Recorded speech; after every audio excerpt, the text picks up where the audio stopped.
May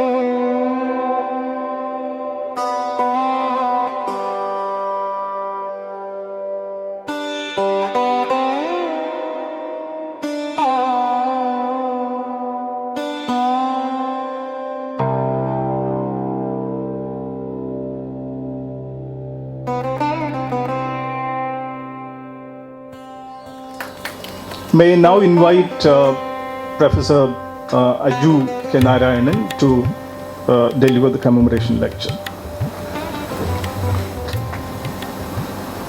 Mavelikara ബിഷമൂർ കോളേജിൽ മലയാള ബിരുദമൊക്കെ പഠിച്ച് അവിടുത്തെ ഏറ്റവും ഉയർന്ന മാർക്കൊക്കെ വാങ്ങി മലയാളവും ഭാഷയും സാഹിത്യവും എല്ലാം നന്നായി പഠിച്ചു എന്നുള്ള ബോധ്യത്തിലാണ് SB കോളേജിലേക്ക് വണ്ടി കയറി എത്തുന്നത്. ഞാൻ വരുമ്പോൾ സക്കറിയ മാഷ് അവിടെ ഇല്ല. 6 മാസക്കാലം മാഷ് അവിടെ ഇല്ല.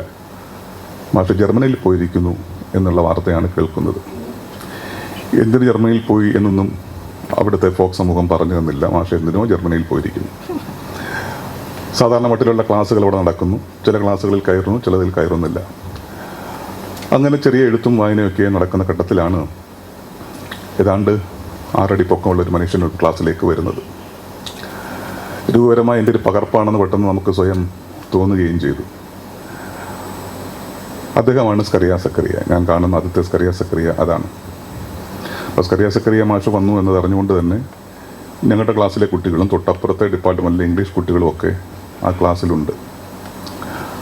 അന്ന് മാഷ് ക്ലാസ് ആരംഭിക്കുന്നത് ആനന്ദിൻ്റെ ഒരു നോവലിനെ കുറിച്ച് പറഞ്ഞുകൊണ്ടാണ്. മരുഭൂമികൾ ഉണ്ടാകുന്നത് എന്നുള്ള നോവലാണ് മാഷിൻ്റെ കയ്യിലിരിക്കുന്നത്. ആദ്യത്തെ വാചകം ഇങ്ങനെയായിരുന്നു: നമ്മൾ വായിച്ച് പഠിച്ച് കേട്ട നോവലിൽ നിന്നുള്ളൊരു വ്യതിയാനം ഈ നോവലിനുണ്ട്. നമ്മൾ സാധാരണ വായിച്ച നോവലിൽ നായകനുമുണ്ട്, നായികയുമുണ്ട്, വില്ലനുമൊക്കെ കാണാം. പക്ഷേ ഈ നോവലിൽ പൗരസമൂഹം മാത്രമേ ഉള്ളൂ. ഈ ഒരു സ്റ്റേറ്റ്മെൻറ്റ്, ഈ ഒരു വാക്യം മലയാള ഭാഷാ സാഹിത്യ പഠനത്തിൻ്റെ ഭാഗമായി ഞാൻ ആദ്യമായി കേൾക്കുകയായിരുന്നു. എങ്ങനെയാണ് നമ്മൾ നോവലടക്കമുള്ള സാഹിത്യരൂപങ്ങളെ വായിക്കേണ്ടത് എന്നതിൻ്റെ ഒരു വലിയ ദിശാസൂചകം ആയിരുന്നു അത്. നോവലിനെ കഥയായിട്ടാണോ വായിക്കേണ്ടത്, അതോ സാംസ്കാരിക അടരുകളായിട്ടാണോ തിരിച്ചറിയേണ്ടത് എന്നുള്ള ചോദ്യം. ചുരുക്കി പറഞ്ഞാൽ, നാളതുവരെ മലയാള ഭാഷാ അധ്യാപനത്തിൽ, മലയാള സാഹിത്യ അധ്യാപനത്തിൽ നിന്നിരുന്ന ഒരു മുൻഷിത്തരം ഉണ്ട്. ഈ മുൻഷിത്തരത്തെ പുറത്തേക്ക് നിർത്തിയിട്ട് പുതിയ കാലത്തോട് സാഹിത്യത്തെയും ഭാഷയും ചേർത്ത് വെക്കുന്ന ഒരു സമീപനമാണ് അദ്ദേഹം തൻ്റെ അധ്യാപനത്തിൽ സ്വീകരിച്ചത് എന്ന് ഒറ്റവാക്യത്തിൽ പറയാം. അതുകൊണ്ട് തന്നെ മാഷ് ഗ്രാമറിനെക്കുറിച്ച് പറയുമ്പോഴും ഭാഷാശാസ്ത്രത്തെക്കുറിച്ച് പറയുമ്പോഴുമൊക്കെ ഗംഭീരമായ പുതുമ അനുഭവപ്പെട്ടു. സാധാരണ ക്ലാസ് മുറികളിൽ, അന്ന് കേരളത്തിലെ മിക്കവാറും ക്ലാസ് മുറികളിലൊക്കെ തന്നെ ഭാഷാശാസ്ത്രവും വ്യാകരണവും പഠിപ്പിച്ചിരുന്നത് ഒരു ജഡ്ജ്മെൻ്റൽ വോയിസ് എന്ന നിലയിലാണ്. നിയമം പറയുന്നു എന്നുള്ള മട്ടിലാണ്. ഇങ്ങനെ പറഞ്ഞാൽ ശരി, ഇങ്ങനെ പറഞ്ഞാൽ തെറ്റ് എന്നുള്ള നിയമമാണ്, ജഡ്ജ്മെൻ്റൽ വോയിസാണ് ഭാഷാ പഠനങ്ങൾക്ക് വലിയ മാതൃക എന്ന് പറയുമ്പോൾ മാഷ് ശരിയ തെറ്റിനെക്കുറിച്ചല്ല, സാധ്യതയെക്കുറിച്ചാണ് പറഞ്ഞുകൊണ്ടിരുന്നത്. ഇത് ഇങ്ങനെ പ്രയോഗിച്ചാൽ സാധുവാണോ അല്ലയോ, സാധുവാണെങ്കിൽ എന്തുകൊണ്ട്, സാധു അല്ലെങ്കിൽ എന്തുകൊണ്ട് എന്ന മട്ടിൽ ഭാഷയെ അടക്കമുള്ള എല്ലാ മാധ്യമങ്ങളെയും കൈകാര്യം ചെയ്യാനാണ് അദ്ദേഹം ശ്രമിക്കുന്നത്. മാഷ് ജർമ്മനിയിൽ നിന്ന് തിരിച്ചു വന്നപ്പോൾ 4-5 വലിയ പെട്ടികളൊക്കെയാണ് കൊണ്ടുവന്നത്. കുട്ടികൾക്ക് വലിയ അടുപ്പം മാഷിനോടുണ്ട്. മാഷിൻ്റെ സൗഹൃദപരമായ സംഭാഷണം, ക്ലാസ് മുറിക്ക് പുറത്തുള്ള സൗഹൃദമായിട്ടുള്ള സമീപനമൊക്കെ തന്നെ മാഷിനെ നമ്മളെയൊക്കെ തന്നെ വീട്ടിലേക്ക് അടുപ്പിക്കുന്നുണ്ട്. മാഷിൻ്റെ വീട്ടിൽ പോകുമ്പോൾ ജർമ്മനിയിൽ നിന്ന് കൊണ്ടുവന്ന വലിയ എന്തെങ്കിലുമൊക്കെ സമ്മാനങ്ങൾ തരുമെന്നാണ് വിചാരിച്ചതെങ്കിൽ ആ പെട്ടി നിറയെ പല രേഖകളുടെ പകർപ്പുകൾ ആയിരുന്നു. ഗുണ്ടട്ട് ശേഖരമാണ് അദ്ദേഹം കൊണ്ടുവന്നത്. സാധാരണ പുറത്തേക്ക് ടൂർ പോകുമ്പോൾ കൊണ്ടുവരുന്ന കാര്യങ്ങളല്ല അദ്ദേഹം കൊണ്ടുവന്നത്. മറിച്ച് ഗുണ്ടട്ട് ഇവിടെ നിന്ന് കൊണ്ടുപോയിട്ടുള്ള പയ്യന്നൂർ പാട്ടടക്കമുള്ള, തലശ്ശേരി രേഖ അടക്കമുള്ള, പഴശ്ശി രേഖ അടക്കമുള്ള നിരവധിയായ കാര്യങ്ങളുടെ പകർപ്പുകൾ, പഴയ മട്ടിൽ പറഞ്ഞാൽ സൈക്ലോസ്റ്റൈൽ ചെയ്ത പകർപ്പുകൾ, ഫോട്ടോ കോപ്പികളൊക്കെയാണ് അദ്ദേഹം കൊണ്ടുവന്ന ശേഷം ഞങ്ങളത് കാണിച്ചു തരുന്നു. നോക്കൂ, ഇതാണ് പയ്യന്നൂർ പാട്ട്. ജ്ഞാനപ്പാനയുടെ പല രൂപം കാണണമെങ്കിൽ ഇത് നോക്കൂ. നമ്മൾ പരിചയിച്ച ജ്ഞാനപ്പാന വായിക്കുമ്പോൾ അതിനേക്കാൾ കൂടുതൽ ചില വരികൾ ജ്ഞാനപ്പാനയ്ക്ക് മുമ്പും പിമ്പുമുണ്ട്. ഇത് കാണൂ എന്നുള്ള മട്ടിൽ അദ്ദേഹം കാണിച്ചു തരുന്നു. പഴശ്ശി രാജാവും കമ്പനിയുമായി നടത്തിയിട്ടുള്ള, ബ്രിട്ടീഷ് കമ്പനിയുമായിട്ട് നടത്തിയിട്ടുള്ള കത്തിടപാടുകളുടെ രേഖകളുടെ പകർപ്പുകളും അക്കൂട്ടത്തിലുണ്ട്. അങ്ങനെ ഞങ്ങളുടെ വിദ്യാർത്ഥികളെയൊക്കെ വിളിച്ചുകൂട്ടി അദ്ദേഹം ഇത് കാണിച്ചു തരുന്നു. കാണിച്ചു തന്ന ശേഷം എൻ്റെ സീനിയേഴ്സായിട്ടുള്ള ജോസഫ് സ്കറിയ, മനോജ് കുറൂർ എന്നിവരെയൊക്കെ വിളിച്ചിരുത്തി, ആൻ്റണി എന്നിവരെ വിളിച്ചിരുത്തിയിട്ട് പറഞ്ഞു, പാഠപാരായണം നടത്താൻ പറയുകയാണ്. മാഷിന് വേണമെങ്കിൽ മാഷിൻ്റെ പേരിൽ എഡിറ്റ് ചെയ്ത പുസ്തകം ഇറക്കാം. പക്ഷെ മാഷ് ചെയ്തത് വിദ്യാർത്ഥികളെ കൊണ്ട്, ഗവേഷകരെ കൊണ്ട് പാഠപരിശോധന നടത്താനാണ്. മാഷിൻ്റെ നേതൃത്വവും പിന്തുണയും ഉണ്ട്, പക്ഷേ വിദ്യാർത്ഥികളാണത് ചെയ്യുന്നത്. ഞാനടക്കമുള്ള വിദ്യാർത്ഥികൾ, അന്നത്തെ MA വിദ്യാർത്ഥികൾ ഈ പാഠപരിശോധനയ്ക്ക് മുതിരുകയാണ്. സത്യത്തിൽ ടെക്സ്റ്റൽ ക്രിറ്റിസിസം എന്താണെന്ന് പഠിച്ചത് ആ കരിക്കമ്പള്ളിൽ വീട്ടിൽ നിന്നാണ്. ഇന്ന് ക്ലാസ് മുറിയിൽ നിന്ന് നമ്മൾ ടെക്സ്റ്റൽ ക്രിറ്റിസിസത്തെക്കുറിച്ച് പറയുമ്പോഴും പാഠനിരൂപണത്തെക്കുറിച്ച് പറയുമ്പോഴും അത്തരം അറിവടയാളങ്ങൾ ലഭ്യമായത് ഒരുപക്ഷെ ക്ലാസ് മുറിക്ക് പുറത്തുള്ള വീട്ടക ക്ലാസ്സിൽ നിന്നാണ്. അതുകൊണ്ട് തന്നെയാണ് ഗവേഷണം എന്ന് പറയുന്നത് വളരെ ജൈവികമായ വൃത്തിയാണെന്ന് ബോധ്യപ്പെടുന്നത്. അക്കാലത്ത് ഗവേഷണം ഒരു ഫാഷനായിട്ടില്ല. ഇപ്പോൾ ഗവേഷണം ഒരു ഫാഷനാണ്. MA കഴിഞ്ഞാൽ ഗവേഷണം ചെയ്യുക എന്നുള്ളത് തുടർ പ്രക്രിയ പോലെ ആയിട്ടുണ്ട്. പണ്ടതല്ല, താല്പര്യമുള്ളവർ മാത്രം പോയിരുന്നൊരു ഏരിയയായിരുന്നു ഗവേഷണം എന്നത്. മാഷിൻ്റെ ഈ പ്രവർത്തനവും മാഷ് ഗവേഷണത്തിൽ കാണിക്കുന്ന ഈ മാനുഷികതയും ധാർമ്മികതയും രാഷ്ട്രീയപരതയും ഒക്കെ ബാധിച്ച ഒരാളെന്ന നിലയിൽ ഗവേഷണം ചെയ്യാൻ ഞാൻ തീരുമാനിക്കുന്നു. ആ കാലത്ത് തന്നെ നമുക്ക് UGCയുടെ ഗ്രാൻഡ് ലഭിക്കുന്നു. ഗവേഷണം ചെയ്യാൻ തീരുമാനിക്കുന്നു. മാഷിനോടൊപ്പം ഗവേഷണം ചെയ്യണമെന്ന് തീരുമാനിച്ചു കഴിഞ്ഞു. അപ്പോഴേക്കും ഞങ്ങളുടെയൊക്കെ ഒരു റോൾ മോഡലായി അദ്ദേഹം മാറിക്കഴിഞ്ഞിരുന്നു. ഗംഭീരനായ അധ്യാപകൻ, ഗംഭീരനായ റിസർച്ചർ, ഗംഭീരനായിട്ടുള്ള എഴുത്തുകാരൻ എന്ന നിലയിലൊക്കെ തന്നെ ഞങ്ങളുടെ മനസ്സിലേക്ക് ഇടം നേടിയിരുന്നു. വിദ്യാർത്ഥികളുടെ മനസ്സിലൊക്കെ അദ്ദേഹം ഇടം നേടിയിരുന്നു. ഗംഭീരനായിട്ടുള്ള പ്രഭാഷകനാണ്. ഇംഗ്ലീഷിലും മലയാളത്തിലുമൊക്കെ ഗംഭീരമായി സംസാരിക്കുന്ന പ്രഭാഷകൻ. ഒരേ സമയം ജനപ്രിയമായും അതേ സമയം തന്നെ അക്കാഡമികമായും സംസാരിക്കുന്ന ഒരു പ്രഭാഷകനാണ് അദ്ദേഹം. അതുകൊണ്ട് തന്നെ മാഷിൻ്റെ കൂടെ ഗവേഷണത്തിൽ ഏർപ്പെടണം എന്ന് താല്പര്യം അറിയിച്ചപ്പോൾ മാഷിൻ്റെ കൂടെ വേക്കൻസി ഉണ്ടായിരുന്നില്ല. ഒരു കാര്യം കൂടി പറയട്ടെ, 95-96 ഘട്ടത്തിലാണ് മഹാത്മാഗാന്ധി യൂണിവേഴ്സിറ്റിയിൽ ആദ്യമായി ഫോക്ലോറിസ്റ്റിക്സ് എന്നൊരു പഠന വിഷയം സിലബസിൻ്റെ ഭാഗമായി വരുന്നത്.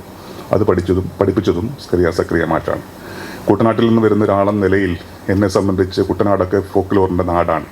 അങ്ങോട്ട് തിരിഞ്ഞാലും ഇങ്ങോട്ട് തിരിഞ്ഞാലും ഒക്കെ കേൾക്കുന്നത് നാടൻ പാട്ടും നാടോടി കഥകളും പഴഞ്ചൊല്ലും ഒക്കെയാണ്. അപ്പോൾ വല്ലാത്തൊരു അടുപ്പം എനിക്ക് ഫോക്ലോറിനോടുണ്ട്. അതുകൊണ്ട് ഫോക്ലോറിൽ ഗവേഷണം ചെയ്യാം എന്ന് ഞാൻ മാഷിനോട് പറയുന്നു. അപ്പോൾ മാഷ് തിരിച്ചുള്ള ചില ചോദ്യങ്ങളുണ്ട്. ഈ ചോദ്യം പ്രസക്തമാണെന്ന് ഞാൻ വിചാരിക്കുന്നു. ഈ ചോദ്യമാണ് മാർഗദർശിയെ സൃഷ്ടിക്കുന്നത് എന്ന് ഞാൻ ഇന്ന് തിരിച്ചറിയുന്നു. ഞാൻ പറഞ്ഞു, ഞാൻ കുട്ടനാട്ടിൽ നിന്ന് വരുന്ന പുലയരുടെ പാട്ടുകൾ ശേഖരിച്ച് പഠിക്കാൻ ശ്രമിക്കുന്നു. അപ്പോൾ തിരിച്ചു ചോദിച്ചു, പുലയരുടെ പാട്ടുകൾ പഠിച്ചിട്ട് എന്താണതിൽ ചെയ്യാൻ പോകുന്നത്? പാട്ടുകൾ ശേഖരിക്കുന്നു, സോ വാട്ട് എന്നുള്ള ചോദ്യം. ശേഖരിച്ച് വെറുതെ വെച്ച് മൃതി അടയുകയാണോ തീസിസ്, അതോ മറ്റെന്തെങ്കിലും കണ്ടെത്തേണ്ടതുണ്ടോ? അപ്പോൾ ഞാൻ പറഞ്ഞു, അതിനെങ്ങനെ പാഠപാരായണം ചെയ്യും. പാഠപാരായണം നടത്തണമെങ്കിൽ എന്ത് നോട്ടമാണ് നോക്കുന്നത്, എന്ത് പരിപ്രേക്ഷ്യമാണ് ഉപയോഗിക്കുന്നതൊക്കെയുള്ള ചോദ്യങ്ങൾ, പുതിയ വാക്കുകൾ വരികയാണ് മനസ്സിലേക്ക്. അതുവരെ പരിചയമില്ലായിരുന്ന പഴയ മട്ടിൽ മലയാളം പഠിച്ചു വന്ന ഒരാളുടെ മുമ്പിലേക്ക് പുതിയ ചില തോന്നലുകൾ, പെർസ്പെക്റ്റീവ് എന്നുള്ള വാക്ക് വരുന്നു, പോയിന്റ് ഓഫ് വ്യൂ എന്ന് പറയുന്ന വാക്ക് വരുന്നു, ഏജൻസി എന്ന് പറയുന്ന വാക്ക് വരുന്നു, സബ്ജക്റ്റിവിറ്റി എന്ന് പറയുന്ന വാക്കുകളൊക്കെ വരികയാണ്. തിയറി തന്നെ അപ്പോൾ തന്നെ കേൾക്കുകയാണ്. അങ്ങനെയാണ് പുതിയ പുതിയ പുസ്തകങ്ങൾ പരിചയപ്പെടുന്നത്. കൾച്ചറൽ സ്റ്റഡീസ് എന്നൊക്കെ പറയുന്ന പുതിയ മേഖല പരിചയപ്പെടുന്നത് അങ്ങനെയാണ്. പഴയകാല മുൻഷി മലയാള പഠനത്തിൽ നിന്ന് വ്യത്യസ്തമായി പുതിയ ധാരണകളുടെ വെളിച്ചത്തിൽ നമ്മുടെ പാഠങ്ങളെ പാരായണം ചെയ്യാനും വ്യാഖ്യാനിക്കാനും വിമർശിക്കുവാനുള്ള ചില ധാരണകൾ അദ്ദേഹം മുമ്പോട്ട് വെക്കുകയാണ്. അങ്ങനെയാണ് ഞാൻ അക്കാലത്ത് ഒരു ചെറിയ മാസികയിൽ എഴുതുന്ന ലേഖനം അദ്ദേഹത്തിൻ്റെ ശ്രദ്ധയിൽപ്പെടുന്നത്. അക്കാലത്ത് SB കോളേജിൽ നിന്ന് പുറത്തിറങ്ങിയിരുന്ന രഞ്ജിമ പബ്ലിക്കേഷൻസിൻ്റെ ഭാഗമായി ഇസ്താഖ് മാഷും ഒക്കെ ചേർന്നിറക്കിയ ഒരു മാസികയിൽ ഞാൻ കേരളത്തിലെ ബുദ്ധമതത്തെക്കുറിച്ച് ഒരു ചെറിയ ആർട്ടിക്കിൾ എഴുതിയിരുന്നു. ഇന്നത് വായിക്കുമ്പോൾ വലിയ ആർട്ടിക്കിളൊന്നുമല്ല, ഒരു ഇൻട്രോഡക്ടറി ആയിട്ടുള്ള ഒരു ഭാഗമാണ്. കാരണം എൻ്റെ വീടിന് തൊട്ടടുത്താണ് കരുമാടിയിലാണ് കരുമാടിക്കുട്ടനുള്ളത്. ഞാൻ ബിഷമൂർ കോളേജിൽ പഠിക്കുമ്പോൾ മാവലിക്കര ബുദ്ധനിമിഷം കടന്നാണ് പോകുന്നത്. അവിടെയും കാണാം ഒരു ബുദ്ധപ്രതിമ. എൻ്റെ ബന്ധുവീടിനടുത്താണ് പള്ളിക്കൽ പുത്രച്ചൻ്റെ ഇരിപ്പിടമുള്ളത്. അതുകൊണ്ട് പള്ളിക്കൽ പുത്രച്ചനെ കാണുന്നു. കായംകുളത്തേക്ക് പോകുമ്പോൾ അവിടെ കൃഷ്ണപുരം കൊട്ടാരത്തിൽ മറ്റൊരു ബുദ്ധപ്രതിമ ഇരിപ്പുണ്ട്, അതും കാണുന്നു. അടൂർ പള്ളിക്കിലേക്ക് പോകുമ്പോൾ അവിടെയും ബുദ്ധപ്രതിമ കാണുന്നു. നാട്ടുകാരൊക്കെ പറയുന്നൊരു കാര്യമുണ്ട്, അമ്പലപ്പുഴയ്ക്ക് പടിഞ്ഞാറ് തൃക്കുന്നപ്പുഴയ്ക്ക് അടുത്താണ് കടലെടുത്തു പോയ ബുദ്ധക്ഷേത്രം. ഇത്തരം കഥകളൊക്കെ കേട്ടു വന്ന ആളെന്ന നിലയിൽ ഇത്തരം വിവരങ്ങളൊക്കെ ചേർത്താണ് ഞാൻ ലേഖനം എഴുതിയത്. ഈ ലേഖനം മാഷ് കണ്ടിരുന്നു. അപ്പോഴാണ് മാഷ് ചോദിക്കുന്നത്, ഫോക്ലോറിസ്റ്റിക്സ് ആണ് പഠിക്കാൻ ഉദ്ദേശിക്കുന്നത്, നല്ല കാര്യം തന്നെ, പക്ഷെ നീ എഴുതിയ ബുദ്ധമത കാര്യമുണ്ടല്ലോ, നമുക്കതിനെ ക്ലബ് ചെയ്തുകൊണ്ട് എന്തുകൊണ്ട് ആലോചിച്ചുകൂടാ? അപ്പം ഞാൻ ചോദിച്ചു, സാർ എങ്ങനെയാണത് ക്ലബ് ചെയ്യുക? സമീപനത്തിലാണ് നമ്മൾ ക്ലബ് ചെയ്യുന്നത്. മെത്തഡോളജിയാണ് പ്രധാനം. എന്ത് പഠിക്കുന്നു എന്നുള്ളതല്ല, എങ്ങനെ പഠിക്കുന്നു എന്നതാണ് പ്രധാനം. വാട്ട് എന്നതിനേക്കാൾ ഹൗ എന്നതാണ് വളരെ പ്രധാനം. ഇന്ന് നമ്മുടെ ക്ലാസ് മുറിയിൽ മെത്തഡോളജി പഠിപ്പിക്കുമ്പോൾ ഇതാണ് എൻ്റെ വലിയ മനസ്സിൽ മാതൃകയായി വരുന്നത്. എങ്ങനെ സമീപിക്കുന്നു അതാണ് നമ്മൾ കാണുന്നത്. ഉള്ളതല്ല കാണുന്നത്, നോക്കുന്നതാണ് കാണുന്നത് എന്നൊരു പരിപ്രേക്ഷ്യം. സത്യത്തിൽ കൾച്ചറൽ സ്റ്റഡീസിൻ്റെയും നറേറ്റോളജിയുടെയൊക്കെ വലിയ തത്വങ്ങളിൽ ഒന്നാണ് നോക്കുന്നതാണ് കാണുന്നത്. നോട്ടസ്ഥാനം എവിടെ നിന്നൊക്കെയുള്ള ചോദ്യം പ്രസക്തമായി ഗവേഷണത്തിൽ മാറിത്തീരുകയാണ്. അങ്ങനെയാണ് കേരളത്തിൻ്റെ ബുദ്ധമത പാരമ്പര്യത്തെ നാട്ടറിവിൻ്റെ വഴിയിലൂടെ അന്വേഷിക്കാം എന്ന് തീരുമാനിക്കുന്നത്. സത്യത്തിൽ ഞാൻ കൊണ്ടുവന്ന വിഷയമാണെങ്കിലും അതിനെ രൂപപ്പെടുത്തിയെടുത്തത് സ്കറിയ മാഷാണ്. അങ്ങനെയാണ് ഫോക്ക് കൾച്ചറൽ സ്റ്റഡീസ് എന്നൊരു ജ്ഞാന മേഖലയെക്കുറിച്ച് ഞാൻ തിരിച്ചറിയുന്നത്. അപ്പോഴേക്കും മറ്റൊരു കാര്യം സംഭവിച്ചിരുന്നു. എൻ്റെ ഭാഗ്യം പോലെ മാഷിന് കാലടി യൂണിവേഴ്സിറ്റിയിൽ റീഡറായി സ്ഥാനം ലഭിക്കുന്നു. മാഷ് SB കോളേജിൽ നിന്ന് കാലടിയിലേക്ക് പോകുന്നു. കാലടിയിൽ പുതിയ കോഴ്സുകൾ വരുന്നു. ഡിപ്പാർട്ട്മെൻറ്റ് മാഷ് ഡെവലപ്പ് ചെയ്യുകയാണ്. അവിടെ ആദ്യത്തെ ആളായി ഞാൻ രജിസ്റ്റർ ചെയ്യുന്നു. അങ്ങനെയാണ് എൻ്റെ ഗവേഷണ പഠനം ആരംഭിക്കുന്നത്. സത്യത്തിൽ ആ 5 വർഷക്കാലം കൊണ്ടുണ്ടാക്കിയ ഒരു ധാരണയിലെ പുതുക്കവുമാണ് എന്നെ ഇന്ന് ഇവിടെ നിൽക്കാൻ പ്രേരിപ്പിക്കുന്ന ഘടകം എന്നത്. എന്നെപ്പോലെ ഞങ്ങൾ പല സ്റ്റുഡൻസിനെയും പോലെ ഞങ്ങൾക്ക് വലിയ താങ്ങും തണലും അക്കാദമിക നൽകിയ ഒരു മനുഷ്യനാണ് എന്നെ സംബന്ധിച്ച് സ്കറിയ. മറ്റൊരു കാര്യം കൂടി പറയണം. കാലടി യൂണിവേഴ്സിറ്റിയിൽ മലയാള വിഭാഗം ഡെവലപ്പ് ചെയ്യുന്ന കാലത്ത് തന്നെയാണ് അവിടെ ഒരു സെൻറ്റർ തുടങ്ങുന്നത്, സെൻറ്റർ ഫോർ കൾച്ചറൽ സ്റ്റഡീസ് എന്നത്.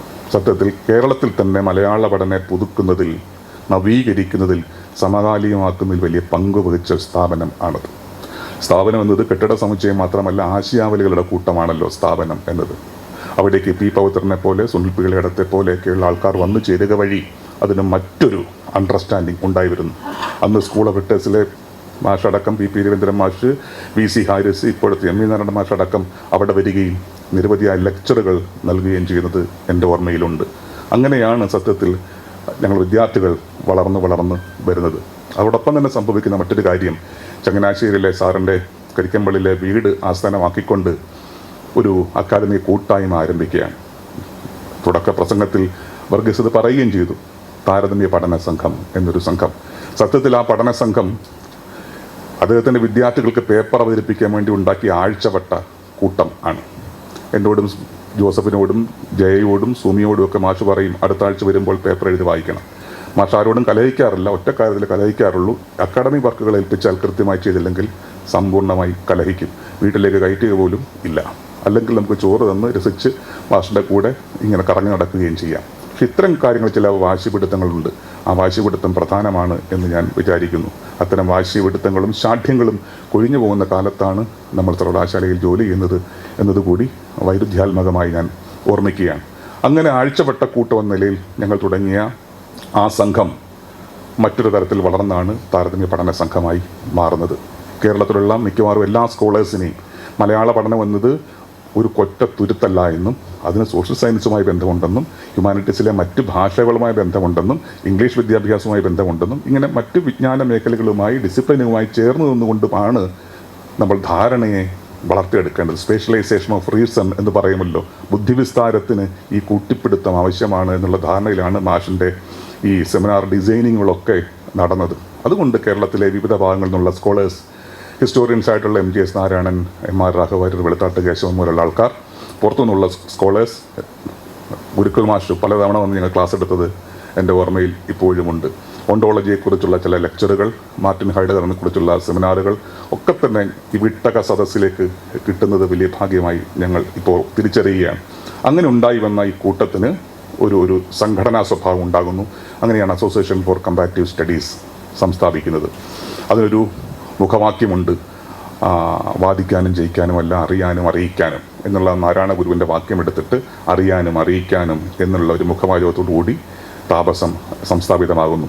തുടർന്ന് പബ്ലിക്കേഷനിലേക്ക് കടക്കുന്നു. ഞങ്ങൾ വാർഷിക സെമിനാർ നടത്താറുണ്ടായിരുന്നു. 3-4 ദിവസം നീളുന്ന വാർഷിക സെമിനാറുകൾ. ആദ്യഘട്ടത്തിൽ ഇടമറ്റത്താണ് നടന്നത്. പിന്നീടത് കാലടി സമീക്ഷയിൽ നടന്നു, യൂണിവേഴ്സിറ്റിയിലും നടന്നിട്ടുണ്ട്. അങ്ങനെ നടന്നിട്ടുള്ള ഒരു വലിയ മട്ടിലുള്ള ഒരു അക്കാദമികമായിട്ടുള്ള ഒരു മുന്നേറ്റം ഇപ്പോൾ ഓർമ്മയിൽ വരുന്നു. അങ്ങനെ ഒരിക്കലാണ് 2005 താപസം ഒരു ജേണൽ പുറത്തിറക്കുന്നു. നമുക്കറിയാം, ഇന്ന് UGCയുടെ കെയർ ലിസ്റ്റിലുള്ള പിയർ റിവ്യൂഡ് എന്ന് വിളിക്കാൻ കഴിയുന്ന മലയാളത്തിലും ഇംഗ്ലീഷിലുമായി ലേഖനങ്ങൾ പബ്ലിഷ് ചെയ്യുന്ന ഒന്നാം തരം ജേണലുകളുടെ പട്ടികയിൽ അങ്ങനെയുള്ള ജേണലുകൾ മലയാളത്തിൽ കുറവാണ്. അതിൽ മുന്തിയ സ്ഥാനത്ത് നിൽക്കുന്നത് ആ ജേണലാണ്. സ്കറിയ മാഷിൻ്റെ കാലശേഷം അത്തരം കാര്യങ്ങൾ മുമ്പോട്ട് കൊണ്ടുവന്നത് അജയകുമാർ മാഷാണ്. ഇതൊക്കെയാണ് വൈജ്ഞാനികമായി മാഷിനെ ഓർമ്മിക്കുമ്പോഴുള്ള കാര്യം. മറ്റൊരു കാര്യം കൂടി പറഞ്ഞ് അവസാനിപ്പിക്കാൻ 10 മിനിറ്റ് മാത്രമാണ് സമയം തന്നിട്ടുള്ളത്. മറ്റൊരു കാര്യം, ഈ മലയാള ഭാഷാ പഠനത്തെ അദ്ദേഹം പുതുക്കുന്നു എന്നൊക്കെ പറഞ്ഞതുപോലെ തന്നെ പ്രധാനമാണ് വിദ്യാർത്ഥികളെ ചേർത്ത് വെച്ചുകൊണ്ട് നടത്തുന്ന പ്രവർത്തനങ്ങൾ.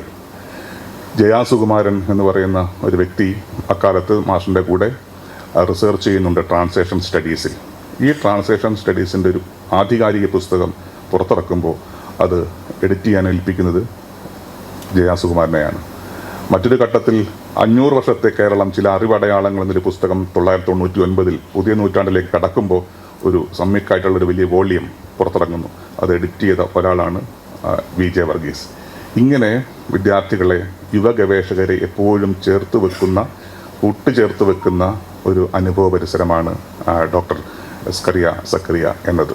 ഒരുപക്ഷെ കേരളത്തിലെ ഫോക്ലോർ പഠനങ്ങൾക്ക്, പ്രാദേശിക ചരിത്ര പഠനങ്ങൾക്ക് പുതിയ ഭാഷ്യം നൽകിയത് അദ്ദേഹമാണ് എന്ന് പറയാം. ഇപ്പോൾ നമ്മൾ പറയാറുണ്ട്, നമ്മൾ ചരിത്ര പഠനങ്ങൾ ഒക്കെ പറയുമ്പോൾ പ്രാദേശിക ചരിത്ര പഠനങ്ങളെക്കുറിച്ചൊക്കെ പറയും. പക്ഷേ അത്തരം ചില പ്രാക്ടീസുകൾ എഴുത്തിലൂടെയും എഡിറ്റിങ്ങിലൂടെയും ഉണ്ടാക്കിയ വ്യക്തിയാണ് ഡോക്ടർ സ്കറിയ സക്കറിയ. 99 ചങ്ങനാശ്ശേരി 99 എന്നൊരു പ്രാദേശിക ചരിത്ര പുസ്തകം അദ്ദേഹം പുറത്തിറക്കിയിരുന്നു. അതൊക്കെ എനിക്ക് തോന്നുന്നു വരും കാലങ്ങളിൽ ഒരു മോഡലാകേണ്ടുന്ന പുസ്തകങ്ങളിലൊന്നാണ്. ഒരു വാണിയംകുളം വിജ്ഞാനിയെ മാത്രമാണ് അക്കാലത്തുണ്ടായിരുന്ന ഒരു പ്രാദേശിക ചരിത്ര പഠനത്തിൻ്റെ ഒരു മോഡൽ. പക്ഷേ അതിൽ നിന്ന് വ്യതിരിക്തമായി സൈദ്ധാന്തികമായ സമീക്ഷയോടുകൂടി കെട്ടുറപ്പോടുകൂടി വന്ന പുസ്തകമാണ് ഈ ചങ്ങനാശ്ശേരി 99. പിന്നീട് താപസം എന്ന സംഘടന DC ബുക്സുമായി ചേർന്നിട്ട് നിരവധി പുസ്തകങ്ങൾ പബ്ലിഷ് ചെയ്യുകയുണ്ടായി. മലയാളത്തിലെ എണ്ണപ്പെട്ട പുസ്തകങ്ങളിലൊന്നായ ആധുനിക മലയാള കവിതയെക്കുറിച്ചുള്ള പുസ്തകം, അജയൻ സാറിൻ്റെ പുസ്തകം പബ്ലിഷ് ചെയ്തത് താപസം ആണ്. ഇങ്ങനെയൊക്കെയാണ് ഞങ്ങളുടെ വഴിത്താരകൾ.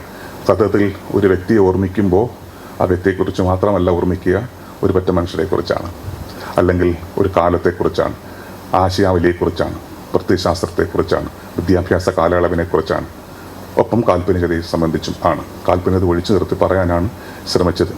ഇതാണ് സ്മരണയുടെ രാഷ്ട്രീയം എന്നത്. സ്കറിയ സക്കറിയ മാഷ് എന്നെ സംബന്ധിച്ച് ഈ വിദ്യാഭ്യാസപരമായിട്ടുള്ള സ്മരണയുടെ നിരവധി ലെയറുകൾ മുമ്പിലേക്ക് കൊണ്ടുവരുന്ന ആളാണ്. അദ്ദേഹത്തെ ഓർമ്മിച്ചുകൊണ്ട് നിർത്തുന്നു. നമസ്കാരം.